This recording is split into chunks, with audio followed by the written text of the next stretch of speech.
بسم اللہ الرحمن الرحیم. ٹاپ سٹوری کے ساتھ آپ کا میزبان الطاف یعنی حاضر ہے. دن بدن لمحہ لمحہ بلمحہ بدلتی ہوئی صورتحال نہ صرف یہ کہ وطن عزیز کی، پاکستان کی معاشی صورتحال، سیاسی صورتحال، اور خدا خدا کر کے کراچی میں بلدیاتی الیکشن ہو گیا جس کی کوئی امید نظر نہیں آ رہی تھی، اور اس میں کوئی شک و شبے کی گنجائش نہیں ہے کہ جس انداز سے اس بلدیاتی الیکشن کو پے در پہ ڈیلے کیا گیا، تو اس کے پیچھے کیا عوامل کار فرما تھے، آج ہم اس پہ بھی بات کریں گے. کیا واقعی وہی وجوہات تھیں جو ہمیں بیان کی گئیں کہ سیلاب آ گیا، پولیس فورس اویلیبل نہیں ہے، اور دیگر بہت سارے معاملات جو ہمارے سامنے شہر کراچی جیسے بڑے عروس البلاد کراچی، روشنیوں کا شہر کراچی، پاکستان کی بیک بون، معیشت کی بیک بون کراچی کے لیے کہ ذمہ داریوں کے لیے جو ہیلے بہانے تراشے جا رہے تھے، کیا یہ وہی اصل معاملات تھے یا معاملات پس پردہ کچھ اور تھے؟ آج اس پہ بات ہوگی. اور اس الیکشن میں شامل ہونے والی سیاسی جماعتیں، جو تمام ہی سیاسی جماعتوں پر بات کریں گے جو اپنا اسٹیک کراچی پر ہمیشہ سے شو کرتی رہی ہیں، اور ہر ایک کا کہنا یہ تھا کہ کراچی ہمارا ہے. اس بار کئی جماعتوں نے نیچے سے ابھر کر اوپر آنے کی کوشش بھی کی. ان کی یہ کوشش کتنی باور ثابت ہوئی، اور کراچی جیسے شہر میں جن جماعتوں کا نفوذ اب تک بالکل بھی نہیں تھا، ان کا اثر کہیں بھی نظر نہیں آتا ماں سوائے چند پاکٹس کے، اس میں کس قسم کی انجینئرنگ کے بعد، الیکشن انجینئرنگ کہتے ہیں اسے، کے بعد اب ان کے نتائج میں کس حد تک جو ہے وہ فائدہ ہوا ان جماعتوں کو. اور کراچی میں قومی اور صوبائی اسمبلیوں کی میں اپنی اکثریت رکھنے والی جماعت اپنی اکثریت کیسے کھو جاتی ہے کراچی کے الیکشنز میں، اس کے پیچھے کیا عوامل تھے، آج اس پہ بھی بات کریں گے. تو یہ ہوگا پروگرام کا پہلا حصہ جس میں ہم بات کریں گے کراچی کے الیکشنز کی، دین پھر ہم کسی اور موضوع کو وقفے کے بعد لیں گے. تو ناظرین بات کرتے ہیں، سب سے پہلے آغاز کرتے ہیں کراچی میں پاکستان تحریک انصاف ایک بڑی اکثریتی جماعت کی حیثیت سے جنرل الیکشن میں، صوبائی اور قومی اسمبلی کے الیکشنز میں بڑی سیٹیں لینے میں کامیاب ہوئی.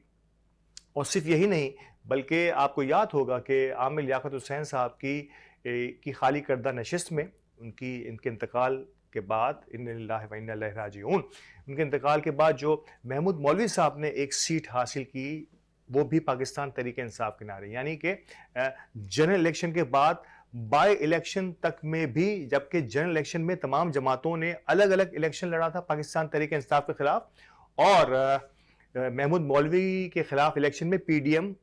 کا وجود ہو چکا تھا، اور ان تمام جماعتوں نے مل کر، 12-15 جماعتیں تھیں، انہوں نے مل کر محمود مولوی کا مقابلہ کیا تھا، اور ان سب کو شکست ہوئی تھی محمود مولوی کے خلاف. تو وہ نشست بھی محمود مولوی اور پاکستان تحریک انصاف نے اپنے نام کی تھی جنرل الیکشن میں، بائی الیکشن میں. اس بار ایسا کیا ہو گیا کہ پاکستان تحریک انصاف جو ہے وہ بری طرح سے ناکام ہوتی ہوئی دکھائی دے رہی ہے. 246 کا ایوان بننا تھا بلدیاتی الیکشن میں شہر کراچی کا، اور کوئی میرا خیال ہے کہ کوئی 235 کے آس پاس کی نشستوں پر الیکشن ہوا، کیونکہ کچھ نشستوں پر الیکشن روک دیا گیا تھا، کیونکہ کوئی کینڈیڈیٹ اگر کسی بھی حلقے میں خدا نخواستہ انتقال کر جائے، نو ڈاؤٹ کہ جس انداز سے یہ ڈیلے ہوا ہے، جب کاغذات نامزدگی ہوئے ہیں آج سے کوئی سال بھر کے قریب آس پاس کا عرصہ ہو گیا، اس کے بعد سے تو یہی ہونا تھا. تو یہی ہوا، اور کچھ اللہ کو پیارے ہوئے امیدوار، جس وجہ سے ان حلقوں میں الیکشن نہیں ہو پایا. تو 235 کے قریب حلقوں میں الیکشن ہوئے، اور ان 235 کے قریب حلقوں میں سے پاکستان تحریک انصاف کی اولین نشستیں جو پہلے اعداد و شمار سامنے آئے تھے وہ تھے 40 کے قریب. کوئی 40 نشستیں 235 کے الیکشنز میں، جو انتہائی کم ترین سطح کہی جا سکتی ہے، اراؤنڈ 20% رزلٹ میں کہوں گا کہ یہ سامنے آیا تھا، 20% سے بھی جائز سے بھی کم. پاکستان تحریک انصاف نے اس ساری ناکامی کا، جس ناکامی کا ذکر میں بتایا جا رہا ہوں، وہ پری پول ریگنگ سے مراد کہ جو حلقہ بندیاں جس کا متحدہ قومی موومنٹ نے بھی اندیا دیا، جس وجہ سے متحدہ قومی موومنٹ نے بائیک آؤٹ بھی کیا